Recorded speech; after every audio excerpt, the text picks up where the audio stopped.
देखो क्लास 8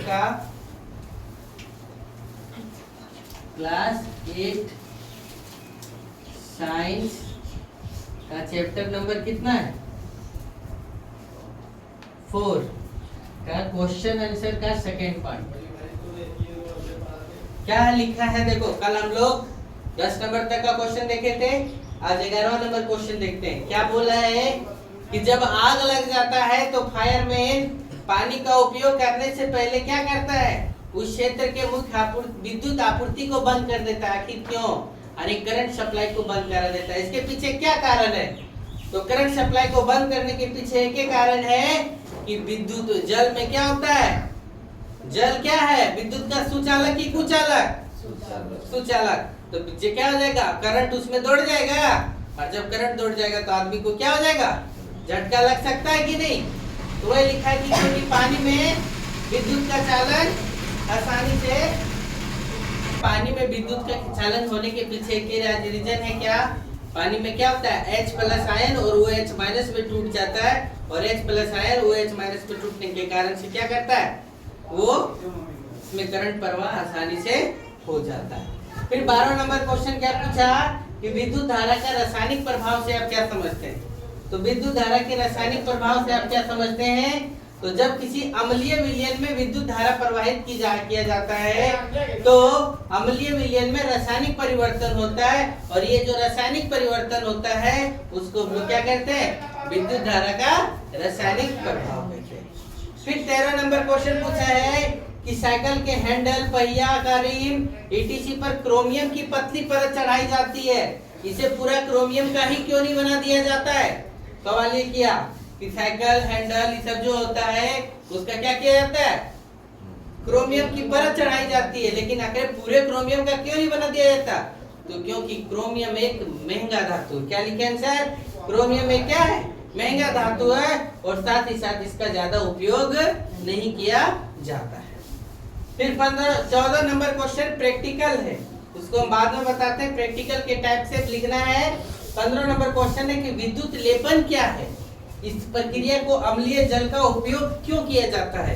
तो क्वेश्चन पूछा है विद्युत लेपन क्या है और इस प्रक्रिया को अम्लीय जल का उपयोग क्यों किया जाता है।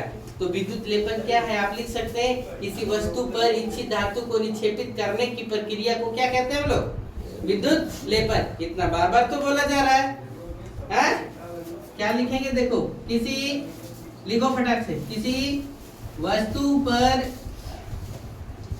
इच्छित धातु को निक्षेपित करने की प्रक्रिया को क्या कहते हैं, विद्युत लेपन कहते हैं। इसमें या इस प्रक्रिया में अम्लीय जल का उपयोग इसलिए किया जाता है कि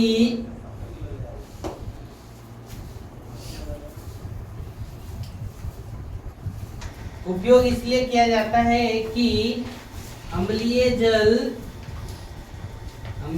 जल क्या है, विद्युत का सुचालक है।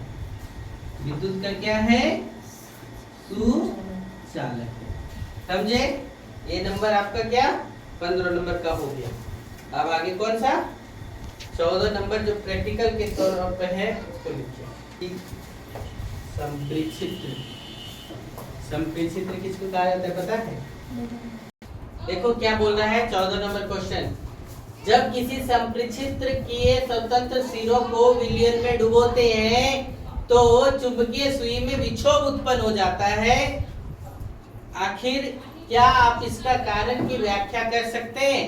तो ध्यान से देखो, जब किसी संप्रेषित्र के स्वतंत्र सिरे को किसी विलयन में डुबोते हैं, क्वेश्चन फिर से सुनो आंसर, जब किसी संप्रेषित्र के स्वतंत्र सिरों को क्या करते हैं, किसी विलयन में डुबोते हैं तो चुंबकीय सुई में विक्षोभ हो जाता है। क्यों? क्योंकि संपरिक्षेत्र का जो स्वतंत्र सिरा विद्युत के प्रभाव का माध्यम बन जाता है। विद्युत के प्रभाव का क्या बन जाता है? माध्यम बन जाता है, तथा विलयन में डालने पर उस विद्युत धारा को क्या करता है? परिपथ पूर्ण हो जाता है। यानी जिसके सबसे बेस्ट कारण क्या है कि क्या करता है? यानी करंट प्रवाह होने के लिए क्या कर देता है? माध्यम बन जाता है। और जब करंट प्रवाह का माध्यम बनेगा तो विक्षोभ क्या होगा? होना सुनिश्चित है, तथा विलयन में डालने पर उस विद्युत धारा का परिपथ पूर्ण हो जाता है। इसलिए चुंबकीय सुई में क्या होता है? धारा के कारण से क्या विक्षेपित तो हो जाता है। समझ गए? आज यहीं तक, फिर कल आप लोग को क्या कर दिया जाएगा? इसका एमसीक्यू।